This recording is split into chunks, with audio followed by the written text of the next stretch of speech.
Hello बच्चों, I am Rashmi your maths teacher. तो आज हम स्टार्ट करने जा रहे हैं एक्सरसाइज 10.3 का इंट्रोडक्शन। तो इस एक्सरसाइज में हम नया क्या करने वाले हैं, तो अभी आपने देखो 10.2 जो आपने एक्सरसाइज की थी, तो वहां पे क्या किया था कि लाइन हमें डिफरेंट डिफरेंट कंडीशन दे रही थी। कह रही थी कि मेरे पास स्लोप है, मेरे पास पॉइंट है, मेरी जनरल इक्वेशन बना के बताओ, लाइन की इक्वेशन बना के बताओ। तो जनरल इक्वेशन आपकी यहाँ पे क्या होती है, पहले वो देखो। तो जनरल इक्वेशन हमारी होती है ax plus B Y plus C equal to zero. ये हमारी जनरल इक्वेशन होती है। तो लाइन ने कभी हमें एक पॉइंट दिया, स्लोप दिया, कभी दो पॉइंट दिए, कभी हमें एक्स इंटरसेप्ट दिया, कभी वाई इंटरसेप्ट दिया, कभी दोनों इंटरसेप्ट दिए, या फिर हमें यहाँ पे क्या कहा कि एक हमें पी दिया, ओमेगा दिया। तो हमने नॉर्मल फॉर्म को लेकर के और यहाँ पे जनरल इक्वेशन अभी तक हम लाइन की बना रहे थे। इससे पहले वाली एक्सरसाइज में यही कर रहे थे हम, सभी जगह सॉल्व कर करके, और लास्ट का जो फाइनल आंसर था हम जनरल फॉर्म में लिख रहे थे। ठीक है, तो ये इसको हम जनरल इक्वेशन भी कहते हैं लाइन की, और जनरल लीनियर इक्वेशन भी कहते हैं। तो जनरल इक्वेशन कहो या लीनियर इक्वेशन क्यों कह रहे हैं, क्योंकि यहाँ पर जो भी वेरिएबल होगा ना, उनकी जो डिग्री होगी वो हमेशा यहाँ पर क्या होगी, 1 होगी। चाहे वेरिएबल यहाँ पे कितनी भी हो, लेकिन हमेशा डिग्री क्या होती है, यहाँ पे 1 होती है। तो अभी तो हम यहाँ पे इस चैप्टर के अंदर दो ही वेरिएबल को लेकर के सॉल्व करें। 2D की हम यहाँ पे बात करें तो 2D में आपके सिर्फ दो ही वेरिएबल होंगे। तो हमने यहाँ पे एक्सरसाइज 10.2 में क्या क्या पढ़ा था वो देखो। पॉइंट स्लोप फॉर्म पढ़ा था। ये सब मैं आपको क्यों बता रही हूँ, तो ये समझो फिर बताती हूँ। पॉइंट स्लोप फॉर्मूला जो हमारे पास था, y minus Y one equal to M X minus X one था। 2 पॉइंट फॉर्मूला ये वाला था। स्लोप इंटरसेप्ट फॉर्मूला आपका ये वाला था, यानी y इंटरसेप्ट है तो ये, और x इंटरसेप्ट है तो आपका ये वाला। और जब दोनों इंटरसेप्ट दिए तो ये वाला फॉर्मूला था, और नॉर्मल फॉर्म दिए तो आपके पास ये वाला फॉर्मूला था।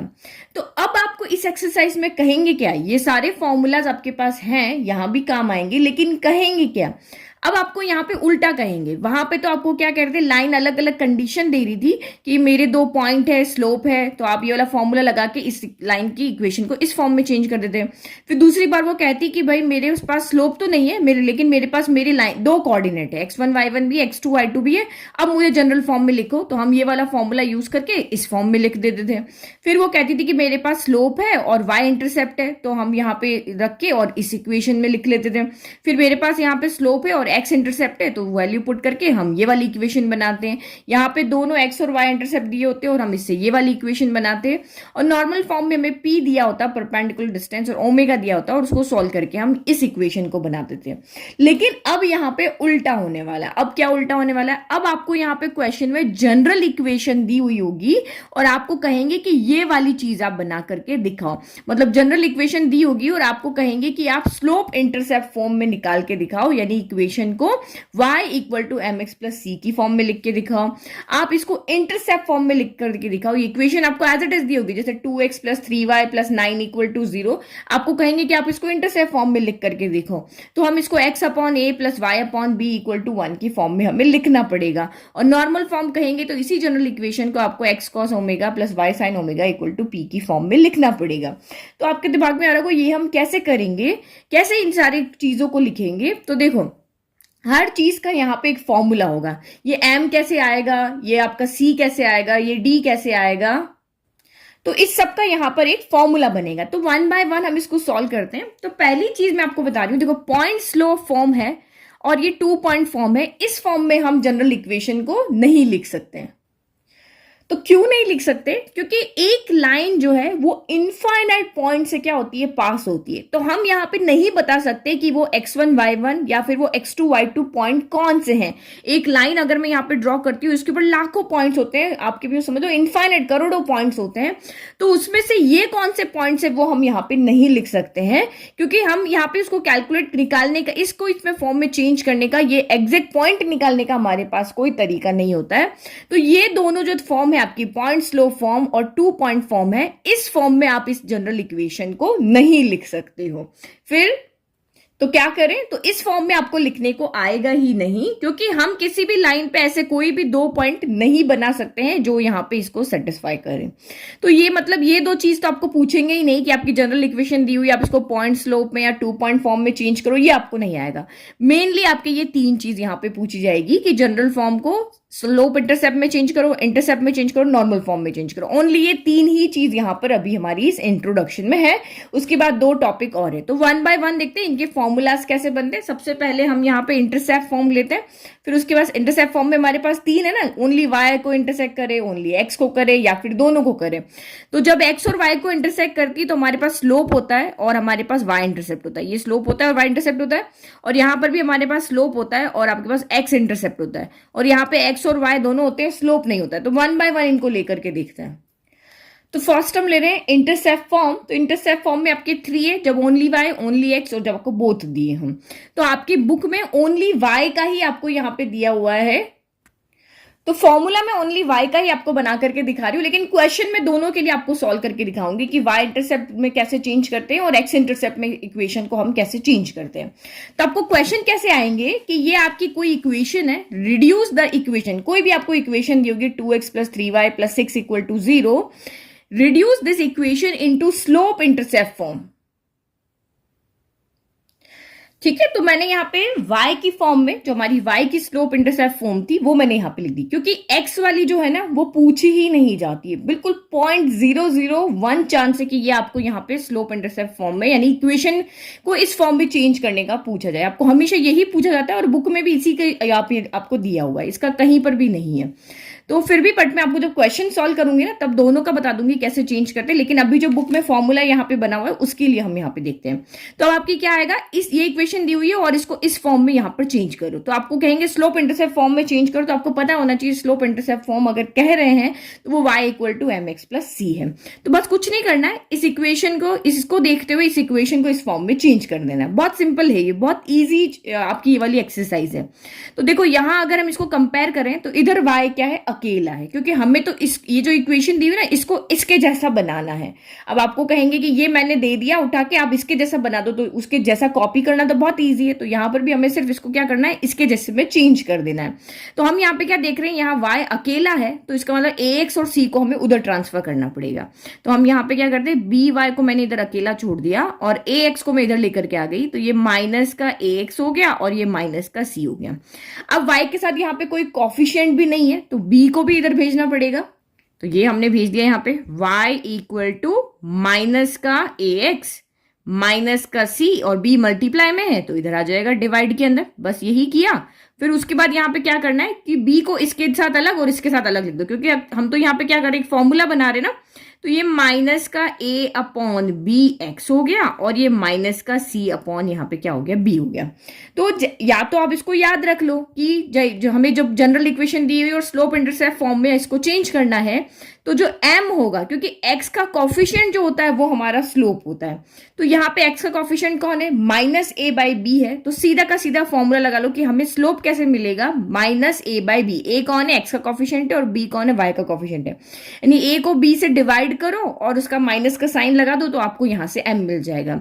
और आपको यहां पर c कैसे मिलेगा, जो y इंटरसेप्ट है। c कौन होता है, y इंटरसेप्ट का मतलब समझे आप, ये वाला, जैसे ये लाइन यहाँ पे इस तरह से इंटरसेक्ट कर रही है, तो ये जो इंटरसेप्ट क्या होता है, ओरिजिन से लेकर के ये जो यहाँ पे कट कर रहे हैं उसकी डिस्टेंस। तो ये हमारी x इंटरसेप्ट होती है और ये हमारी यहाँ पे क्या होती है, y इंटरसेप्ट होती है। तो हमने यहाँ पे c लिया है, x इंटरसेप्ट को मैंने यहाँ पे d लिया है, तो ये यहाँ पर हो गया।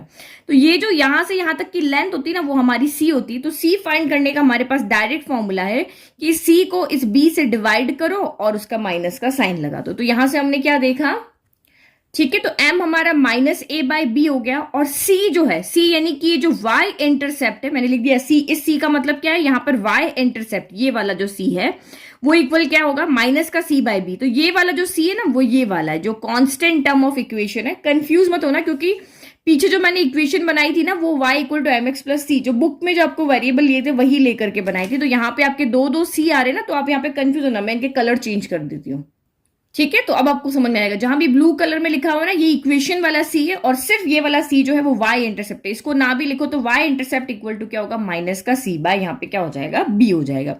तो अगर आपको यहाँ पे ये फॉर्मूला नहीं भी याद है ना, तब भी आप इसको ट्रांसफर करके y को इधर अकेला रख के और इस तरह से इसको फॉर्म में चेंज कर सकते हो। लेकिन कहीं पे आपको आता है कि इक्वेशन दी हुई है, आप सीधा स्लोप फाइंड करके दिखाओ, तो आपको सीधा यहाँ पे अगर याद है कि माइनस का a/b आपका स्लोप होगा, तो आप इजीली वहां पर कैलकुलेट कर लोगे।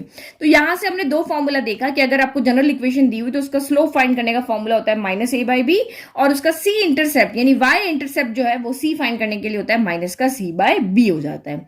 अब मैं एक एग्जांपल लेती हूँ जिसमें हम वाई इंटरसेप्ट और यहाँ पे एक्स इंटरसेप्ट दोनों को यहाँ पे इक्वेशन आपको दी होगी और इस फॉर्म में हम यहाँ पर चेंज करेंगे।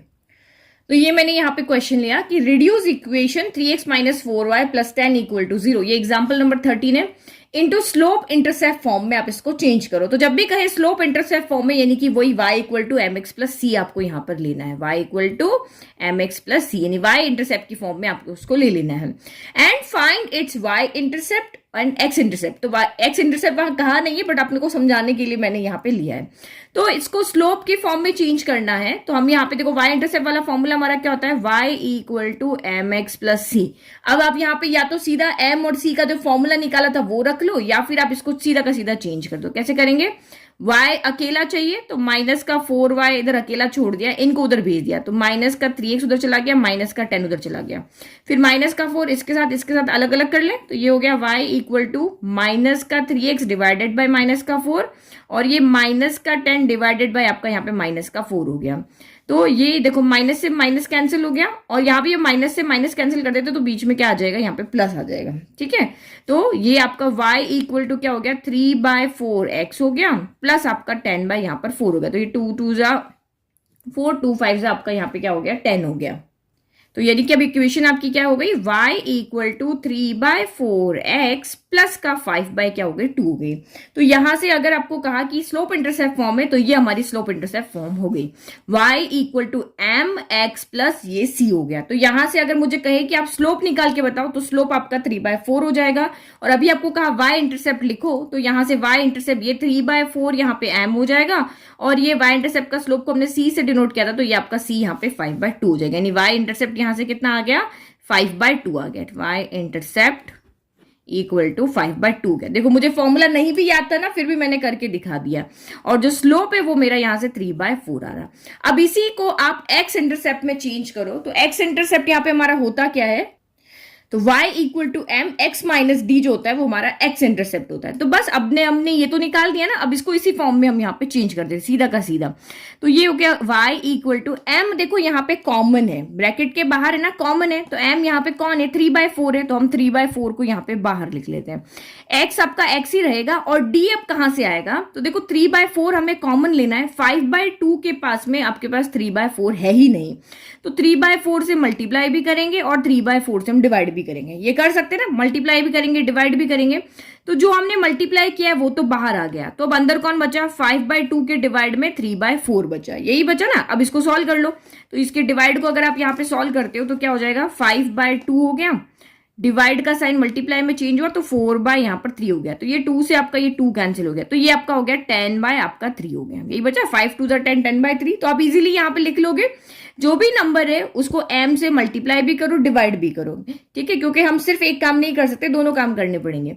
तो मल्टीप्लाई किया वो तो बाहर कॉमन चला गया, इन दोनों को सॉल्व किया तो आपका 10 यहाँ पे कितना आ रहा है 3 आ रहा है। तो ये मेरा यहाँ पे स्लोप तो देखो दोनों कंडीशन में सेम आ रहा है और जो आपका x इंटरसेप्ट आ रहा है वो कितना आपका आ रहा है 10/3 आ रहा है। तो ये तो यहाँ पे m हो गया और ये x इंटरसेप्ट यानी कि आपका d हो गया, तो हो गया हमारा चेंज। अब हम जो बोथ वाला है ना जिसमें दोनों इंटरसेप्ट दिए होते हैं, a भी दिया होता है b भी दिया होता है, जब बोथ इंटरसेप्ट था वहां पे हमने ए बी लिया था, यहाँ पे हमने सी डी लिया था, तो जो बुक में था वही मैंने वहां पे लेकर के बताया था।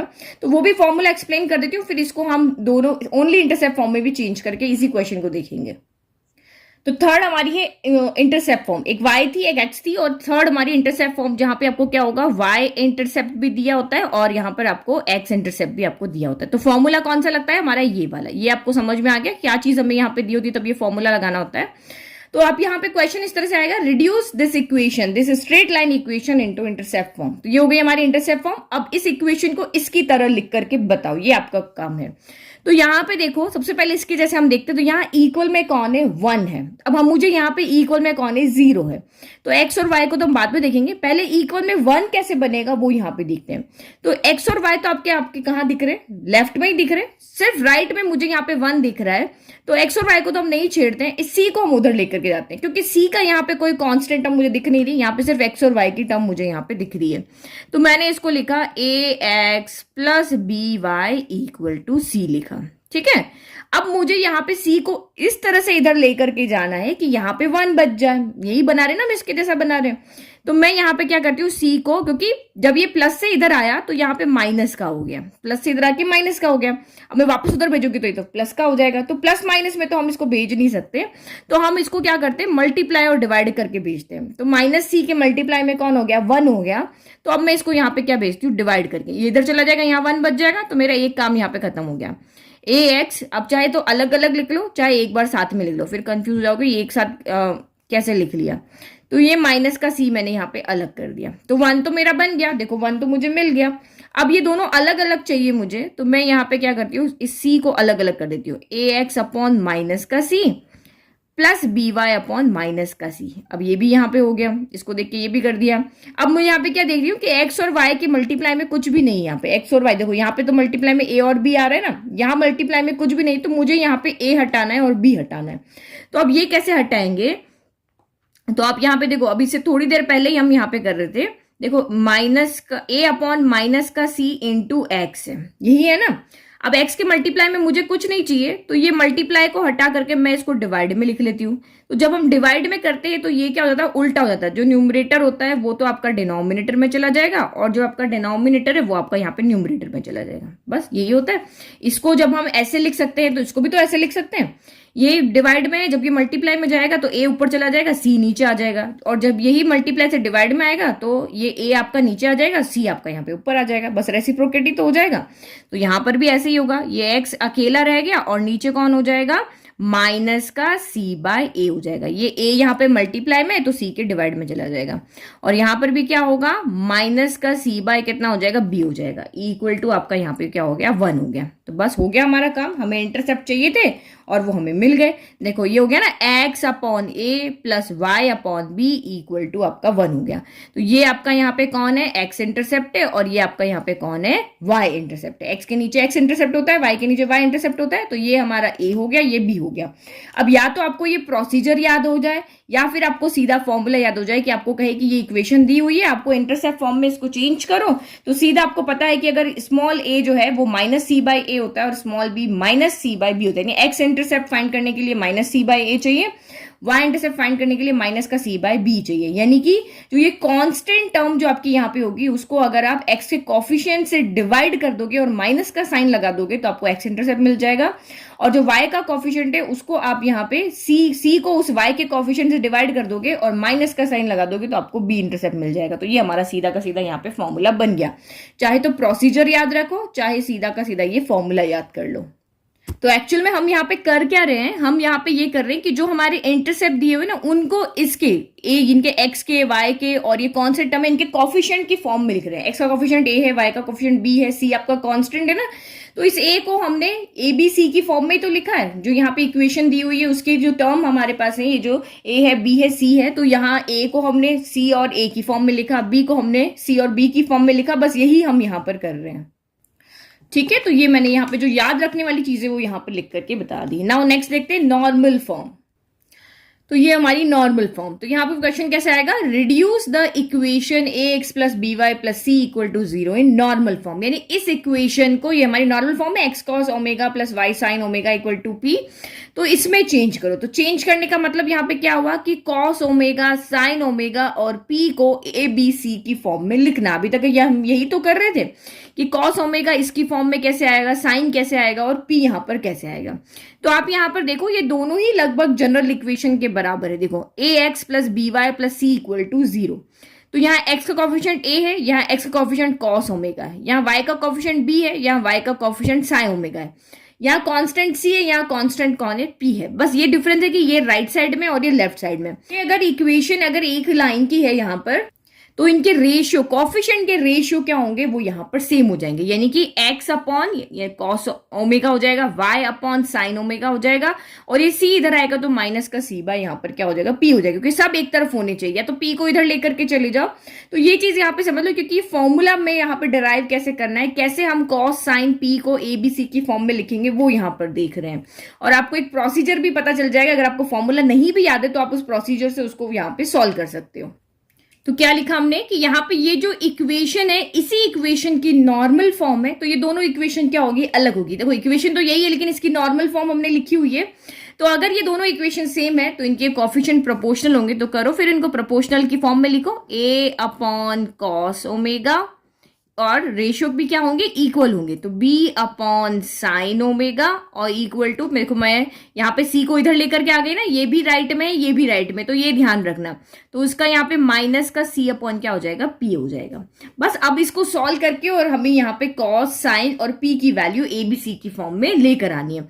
तो ये तीनों जब इक्वल है तो फर्स्ट सेकंड और मैं यहाँ पे थर्ड नेमिंग कर देती हूँ। फर्स्ट और थर्ड को सॉल्व करेंगे तो मुझे यहाँ पे कॉस ओमेगा मिल जाएगा, सेकंड और थर्ड को सॉल्व करेंगे तो मुझे यहाँ पे साइन ओमेगा मिल जाएगा, लेकिन p की फॉर्म में मिलेगा। तो p को हम कैसे फाइंड करेंगे वो बाद में देखते हैं। तो पहले तो यहाँ पे देखो फ्रॉम फर्स्ट एंड थर्ड को ले लिया, ठीक है, क्योंकि ये इसलिए बता रही हूँ ताकि फॉर्मूला नहीं भी याद रहते हैं तो आप सीधा इस प्रोसीजर से आप उसको सॉल्व कर सकते हो। दो इक्वेशन आपको दी होगी, दोनों के कोफिशिएंट को आप इस तरह से डिवाइड करके प्रोपोर्शनल वे में लिख करके इक्वल करोगे, फिर आप यहाँ पे सॉल्व भी कर सकते हो। तो फर्स्ट और थर्ड यहाँ पे क्या है, a upon cos omega equal to minus का c बाय p है। तो यहां से कॉस ओमेगा कितना हो जाएगा, तो ये a तो p के पास चला जाएगा, c इधर आ जाएगा, तो ये a p अपॉन माइनस का c है वो आपका यहाँ पे कॉस ओमेगा के क्या हो जाएगा, इक्वल हो जाएगा। देखो कॉस ओमेगा यहाँ चला गया और ये दोनों उधर चले गए, तो p नीचे था तो ऊपर चला गया, माइनस c नीचे चला गया, तो ये तो मेरा यहाँ से क्या आ गया, कॉस ओमेगा आ गया। अब यहाँ से हम फ्रॉम सेकेंड एंड थर्ड को देखते हैं। तो फ्रॉम सेकेंड एंड थर्ड, तो सेकेंड एंड थर्ड से हमारा यहाँ पे क्या हो जाएगा, हमारा साइन ओमेगा आ जाएगा। तो ये b upon sine omega equal to minus का c अपॉन p, तो साइन ओमेगा इधर चला जाएगा, तो इधर कौन आ जाएगा, b यहाँ पे, ये p मल्टीप्लाई हो जाएगा और माइनस का c आ जाएगा यहाँ पे नीचे, और इधर साइन ओमेगा चला जाएगा। तो यहां से मुझे ये कॉस ओमेगा साइन ओमेगा मिल गया, लेकिन p की वैल्यू मुझे गिवन नहीं यहाँ पर होगी, मुझे p को भी यहाँ पे abc की फॉर्म में लिखना है। तो ये हमारा फाइनल आंसर नहीं है। अभी यहां से हमें क्या करना पड़ेगा, पहले p की वैल्यू निकालते हैं। तो p की वैल्यू कैसे निकाल के लेकर के आए, तो जैसे साइन और कॉस आपको दिख रहे हैं ना, तो हम ट्रिग्नोमेट्री के पास जाते हैं हेल्प लेने के लिए कि वो हमें p की वैल्यू यहां से निकाल के देगा। क्योंकि अगर मैंने p की वैल्यू यहां से कैलकुलेट कर ली, फिर मैं p की वैल्यू को यहां रख दूंगी तो मुझे कॉस भी मिल जाएगा, साइन भी मुझे abc की फॉर्म में यहां पर मिल जाएगा। तो मैं क्यों यहाँ पे ट्रिग्नोमेट्री के पास जा रही हूँ, क्योंकि मुझे पता है साइन और कॉस में एक आइडेंटिटी होती है, साइन स्क्वायर थीटा। कौन सी आइडेंटिटी, साइन स्क्वायर थीटा की जगह ओमेगा कर देते हैं, प्लस कॉस स्क्वायर ओमेगा क्या होता है, 1 होता है। मुझे पता है ना कि इनके स्क्वायर का सम कर दो तो 1 होता है। तो मैं भी यहाँ पे क्या करती हूँ, क्योंकि मुझे कॉस और साइन को यहाँ से हटाना है, तीन वेरिएबल हो रहे हैं, p है, कॉस है, साइन है, तो मुझे यहाँ से साइन और कॉस को हटाना है, इसलिए मैं ये वाली आइडेंटिटी यहाँ पे यूज कर रही हूँ। ठीक है, तो इसका भी स्क्वायर कर दिया, इसका भी स्क्वायर कर दिया, राइट को स्क्वायर करके ऐड कर दिया और लेफ्ट को स्क्वायर करके यहाँ पे ऐड कर दिया। यही किया, देखो राइट का स्क्वायर किया कॉस स्क्वायर हो गया, लेफ्ट का यहाँ भी राइट का स्क्वायर किया साइन स्क्वायर हो गया, राइट को राइट से यहाँ पे ऐड कर दिया, इधर भी इनका स्क्वायर करके यहाँ ऐड कर दिया। तो ये तो मेरा यहाँ पे इस आइडेंटिटी से क्या हो जाएगा, 1 हो जाएगा। तो ये तो हो गया 1, ये दोनों हो गए गायब। अब सिर्फ यहाँ पे मेरा क्या बचा है, p बचा है। तो ये आपका यहाँ पे क्या हो जाएगा, माइनस का स्क्वायर, देखो माइनस नीचे या ऊपर लिखो कोई फर्क नहीं पड़ता है, तो माइनस का स्क्वायर हो गया प्लस a स्क्वायर हो गया, p का स्क्वायर p स्क्वायर हो गया और ये आपका c स्क्वायर हो गया। फिर यहाँ पे माइनस का स्क्वायर प्लस हो गया और ये b स्क्वायर हो गया, ये p स्क्वायर हो गया और ये c स्क्वायर हो गया। अब मुझे p की वैल्यू चाहिए तो p को यहाँ से कॉमन ले लेते हैं। तो ये 1 इक्वल टू, यहाँ से मैंने p स्क्वायर को कॉमन ले लिया, तो यहाँ से बचा क्या मेरे पास में, a square upon c square बचा। यहाँ देखो a square upon c square बचा और यहाँ से b square upon c square बचा। तो उसको एलसीएम लेकर के सॉल्व कर ले, क्योंकि इसको हमें उधर भेजना है। तो ये हो गया आपका 1 इक्वल टू p स्क्वायर हो गया। तो डिनोमिनेटर में तो आपका c स्क्वायर है, तो न्यूमरेटर तो आपके एज इट इज ऐड हो जाएंगे। बस अब मुझे ये वाली वैल्यू चाहिए ना, इसको उधर भेज देते हैं, मुझे तो p की वैल्यू चाहिए। तो ये क्या हो जाएगा, 1 इंटू सी ऊपर चला जाएगा, जो डिनोमिनेटर है वो ऊपर चला जाएगा और ये दोनों आपके यहाँ पे क्या आ जाएंगे, नीचे आ जाएंगे। तो ये तो मेरी यहाँ पे क्या हुई, p स्क्वायर की वैल्यू हुई, मुझे वैल्यू चाहिए p की, तो ये स्क्वायर उधर जाके क्या बन जाएगा, रूट। जब ये रूट बनेगा तो यहाँ पे मेरा क्या आएगा, प्लस माइनस आएगा।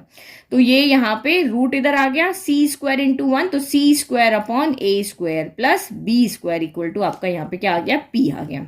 अब मुझे यहाँ पे देखो ये c स्क्वायर तो रूट से बाहर आ जाएगा, क्योंकि इसकी तो पैरिंग हो रही है। यहाँ पे ये नहीं आएगा बाहर, क्योंकि ये एक टर्म है a square plus b square में कुछ कॉमन नहीं कि वो बाहर है। तो p इक्वल टू मेरा हो गया plus minus c upon in root of a square plus क्या हो गया, b स्क्वायर हो गया। ये मेरी यहां से क्या हो गई, पी की वैल्यू हो गई। अब इस पी की वैल्यू को मैं यहां रख दूं तो मेरे पास कॉस और साइन के अंदर भी फॉर्मूला यहां पे आ जाएगा। तो एक चीज और यहां पे देखो, जब हम यहाँ पे सॉल्व करेंगे तो आपके पास प्लस की वैल्यू भी आ सकती है, माइनस की भी वैल्यू भी आ सकती है, लेकिन पी यहाँ पे होता क्या है आपको ये पता है? पी यहाँ पे क्या होता है? पी यहाँ पे क्या होता है, ये एक लाइन है, ओरिजिन से इस पे जो परपेंडिकुलर ड्रॉ किया ना वो डिस्टेंस होती है वो पी, यानी ओरिजिन से आपने इसके ऊपर इस लाइन के ऊपर इस लाइन की इक्वेशन हमें बनानी होती थी, इसके आपको यहाँ पे क्या दिया होता, ये एंगल दिया होता था ये वाला, और आपको ये डिस्टेंस दी होती थी, ओमेगा और पी आपको दिया होता था ना। तो ये P जो आपका यहाँ पे होता था वो आपकी ओरिजिन से लेकर के इस लाइन पर परपेंडिकुलर डिस्टेंस होती है। डिस्टेंस कभी भी नेगेटिव नहीं होती है, तो डिस्टेंस कभी भी नेगेटिव नहीं होती, तो P को हम यहाँ पे कैलकुलेट करके क्या लेंगे, हमेशा अगर नेगेटिव भी आता है तो हम उसको प्लस लेंगे, क्योंकि हमारे पास रीजन है कि हमारी डिस्टेंस कभी भी नेगेटिव नहीं होती है।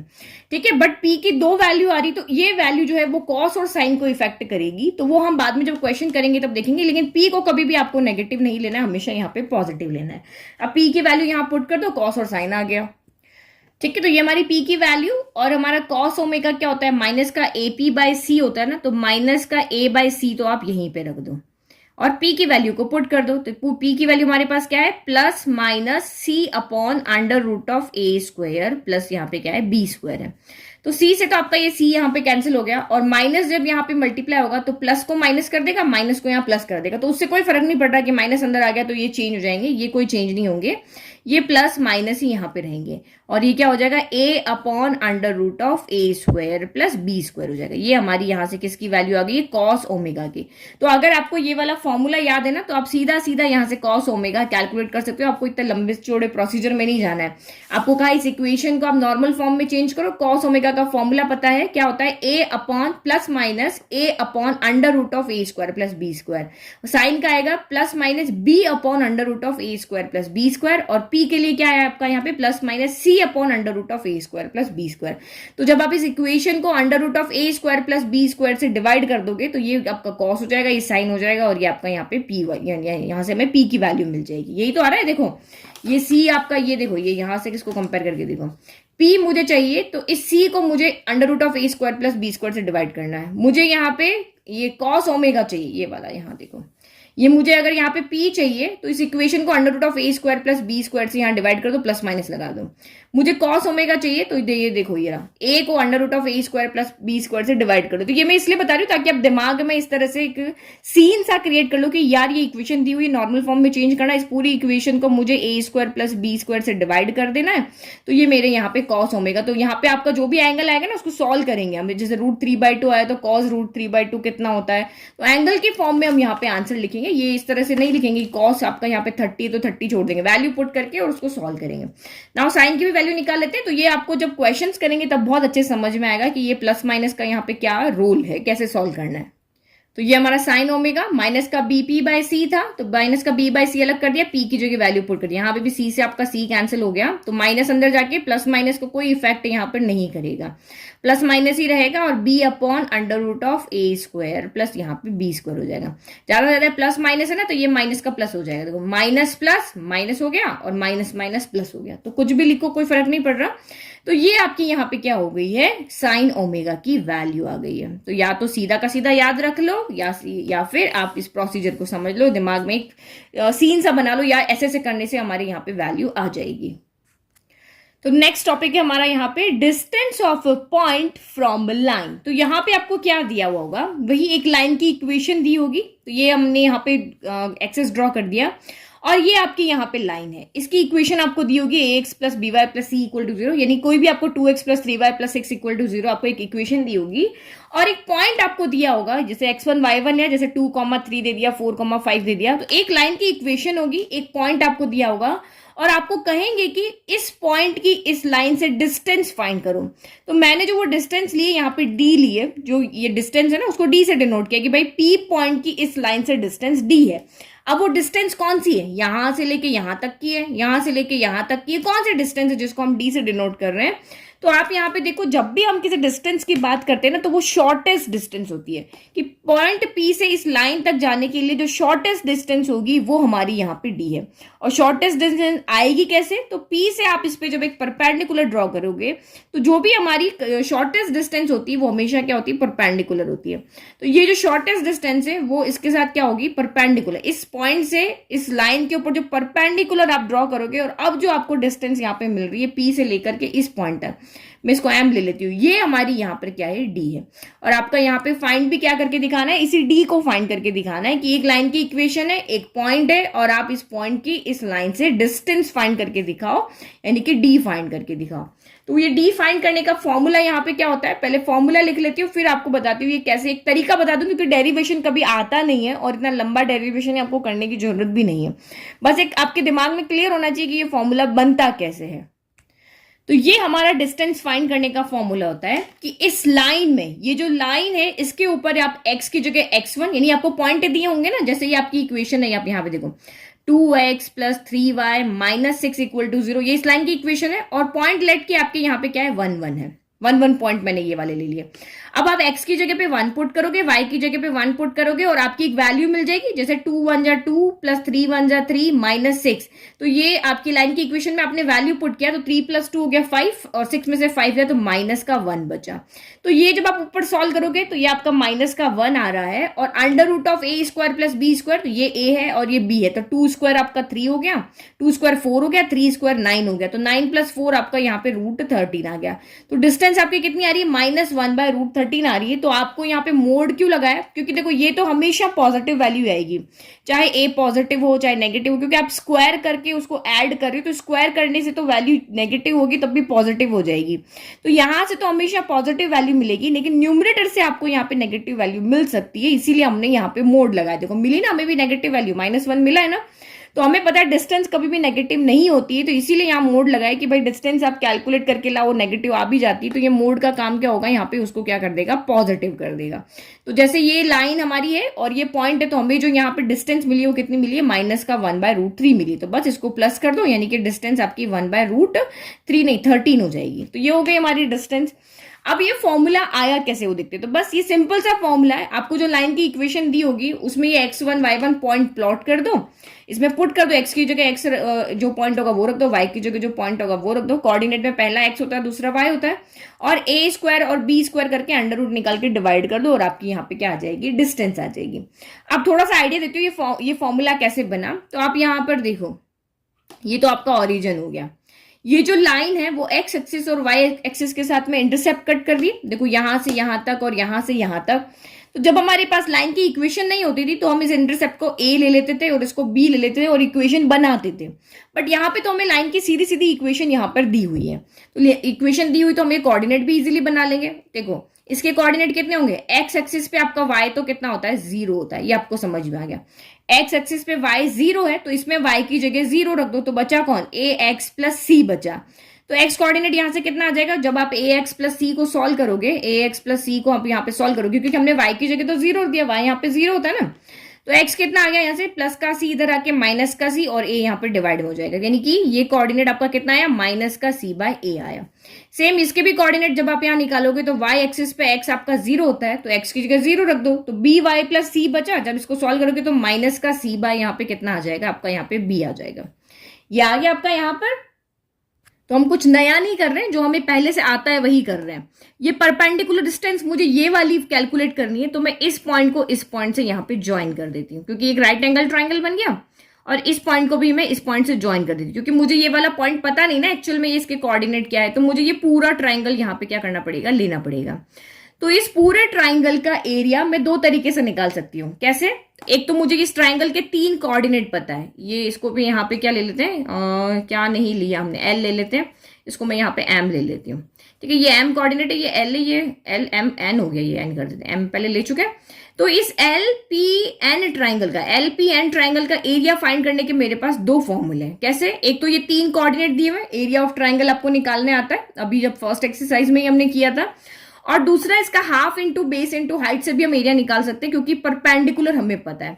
तो बस दोनों जगह एरिया का फॉर्मूला लगाया, सॉल्व किया, और आपकी यहाँ पे परपेंडिकुलर डिस्टेंस आपको कैलकुलेट करके मिल जाएगी। तो आपको रखना क्या है यहाँ पर, सिर्फ ये ध्यान रखना है, ठीक है। Area of triangle LPM equal to LPN, sorry LPN, area of triangle LPN equal to क्या, हाफ इंटू बेस कितना है, बेस L से लेकर के N तक है, LN हो गया, और हाइट कितनी है, तो ये आपकी यहां पर कितनी है, PM है।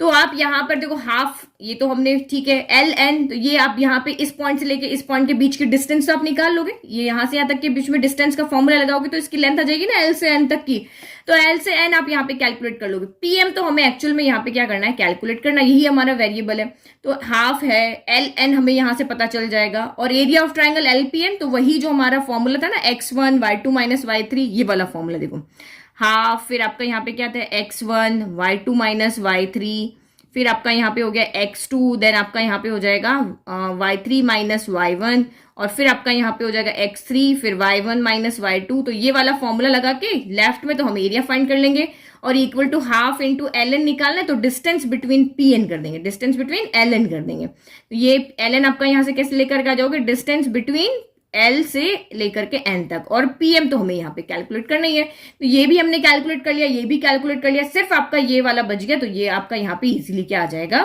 सॉल्व करके आ जाएगा।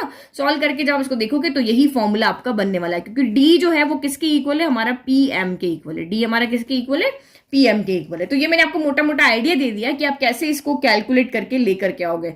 अब यहां से आप इसको कैलकुलेट करके खुद देख लेना, क्योंकि ये कोई एग्जाम में आता नहीं, आपको सीधा फॉर्मूला यहाँ पे याद रखना है। नाउ लास्ट टॉपिक देखो इसका, तो लास्ट टॉपिक हमारा है distance between two parallel lines. तो ये आपका यहाँ पे एक्सिस है, और इसके ऊपर मैंने यहाँ पे क्या किया, दो लाइंस पैरेलल ड्रॉ कर दिए।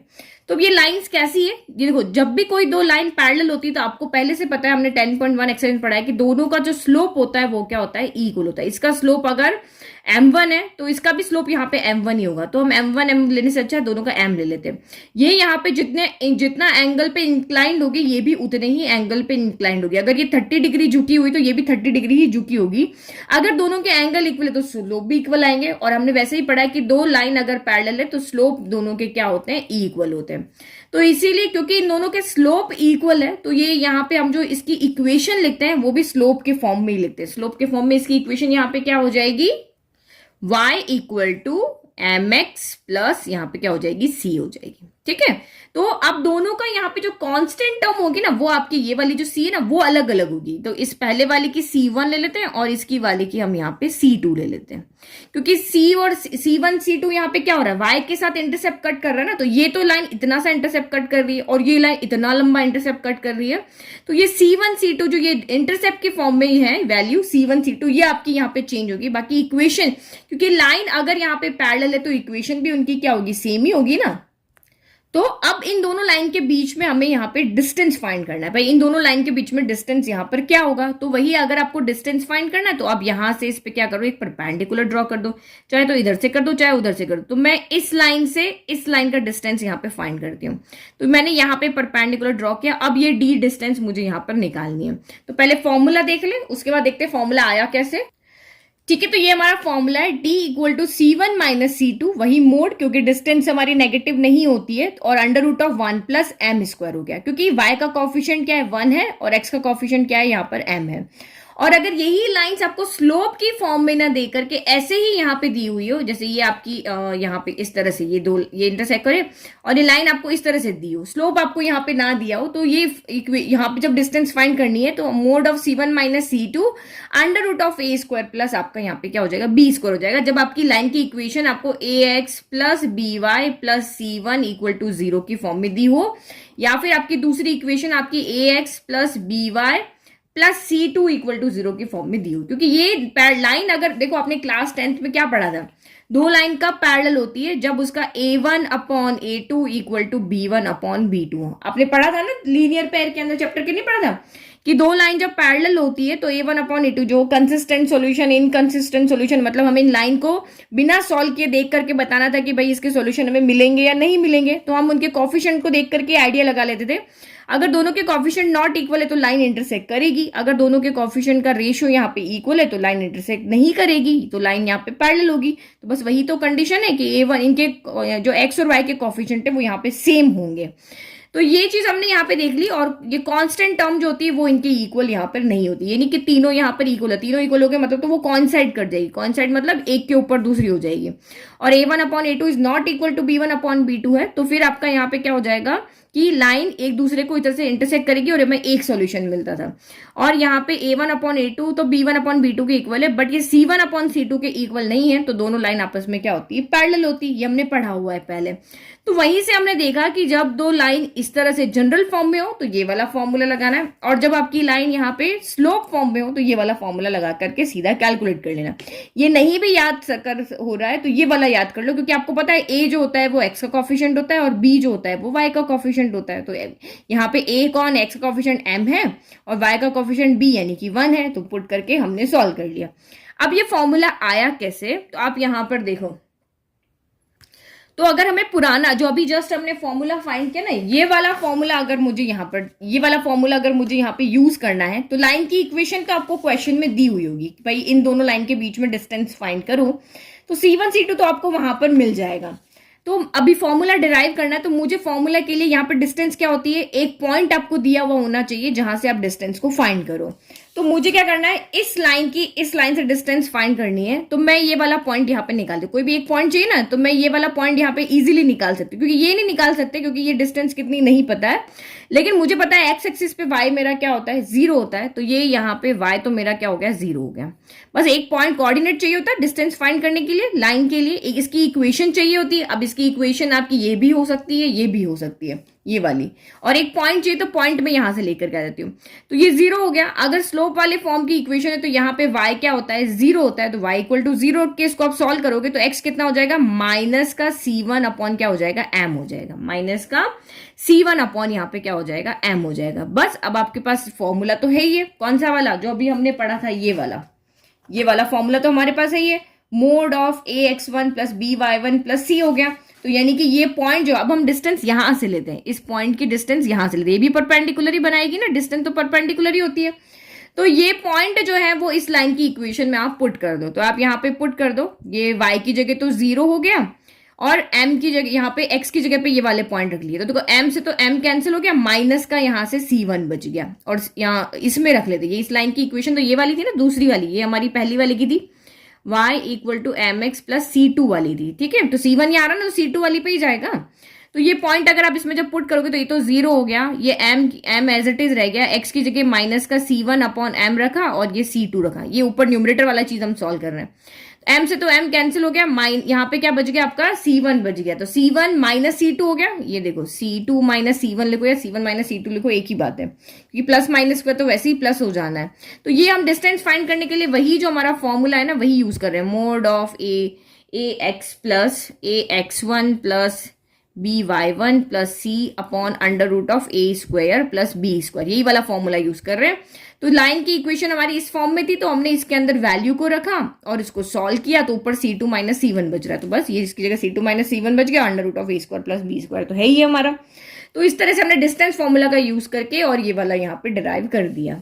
तो ये 3-4 फॉर्मूले, 3 फॉर्मूले हमने वहां पढ़े, जहां नहीं भी याद है तो हमें प्रोसीजर पता है, हम कर सकते हैं। इन दो में आप फॉर्मूला याद रखना, कौन सा, डिस्टेंस बिटवीन 2 पैरेलल लाइंस वाला और distance of a point from a line वाला। तो सीधा क्वेश्चन देख के वैसे ही पता चल जाएगा, एक पॉइंट दिया हुआ है, एक लाइन दिया हुआ है, तो आपको ये वाला फॉर्मूला लगाना है, और 2 लाइन पैरेलल दी हुई, उनके बीच में डिस्टेंस निकालनी, तो ये वाला फॉर्मूला लगाना है बस। ठीक है, अब इसके बाद हम करेंगे एक्सरसाइज के क्वेश्चन।